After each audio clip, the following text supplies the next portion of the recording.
Yes, thank you, Chair.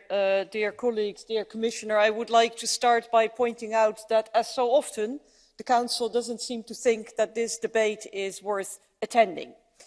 This debate is an important political debate, but I would like to point out as well that the debate we're going to have 11.5 months from now will be based on the inquiry, and we hope to get all the facts on the table so that we can draw our conclusions and make recommendations based on actual facts and knowledge. And we first of all need to find out who is behind those hacks.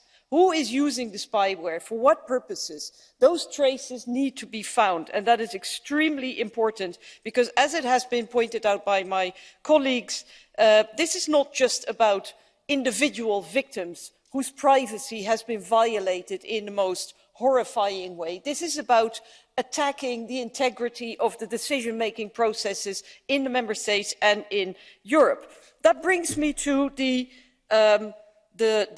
hacks or the attempted hacks of the European Commission. I'm a bit shocked at the reaction of the European Commission saying, oh, it didn't even succeed. There was even a commissioner saying, oh, haha, I have a very boring life. There's nothing on my phone.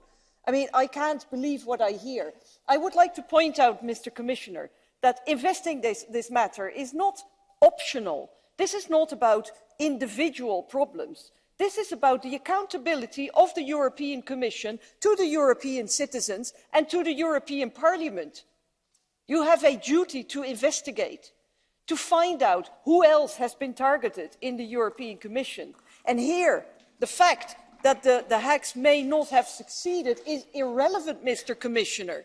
Because if it turns out that the suspicion is true, that it is member state governments trying to hack the phones of commissioners and officials, then we have the biggest scandal since Watergate on this continent, because that means that member state governments are trying to influence the Commission and the decision-making process.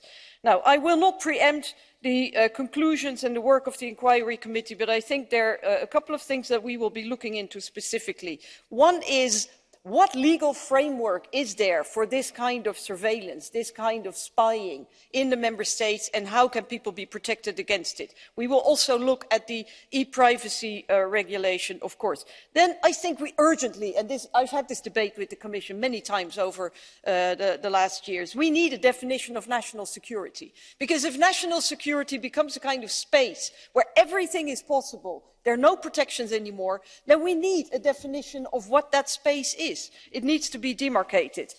We need a blacklisting of companies like the Americans have done, selling this kind of spyware in the European Union. And finally, I think we should have a serious look at the cybersecurity of our own institutions. And I remember we had the same conclusions after the PRISM scandal. Yes, sorry, I see I'm overrunning my time. It's enthusiasm, you see.